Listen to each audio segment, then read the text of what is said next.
as calls grow louder from within the Democratic Party for U.S. President Joe Biden to reconsider his re-election bid. His Republican rival Donald Trump accepted his party's nomination to thunderous applause. The contrast in political fortunes highlighted by the attempt on Trump's life. The assassination attempt on Donald Trump put Democrats on their back toes.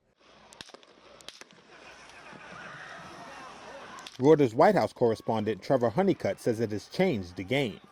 It was completely unexpected, and what it did was it distracted Democrats from their ultimate strategy, which is to focus the election on Donald Trump and not on Joe Biden.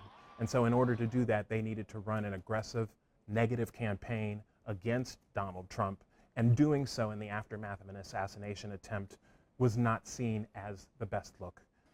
I am running to be president for all of America. So the Republican National Convention focused attention on the fact that the party is united behind Donald Trump.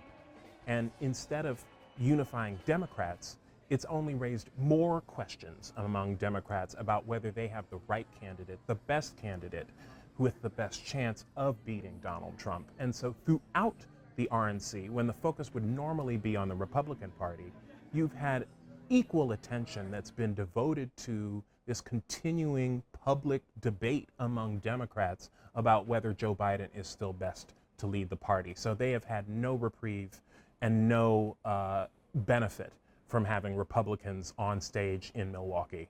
I am all in. Democrats are having a very active conversation right now where they are looking through their options for president, and they are trying to see what the polling looks like for these various options. And so if Kamala Harris is a potential candidate for the Democrats, they're looking at a range of things, including how does she perform against Trump, and is that better than how Joe Biden performs against Trump? One of the big issues and considerations is whether American voters are ready for the first black woman president, the first Asian American president, and the first woman president. And so all of those calculations are being discussed right now, measured by pollsters, and being discussed directly with Joe Biden as he considers whether or not to stay in the race.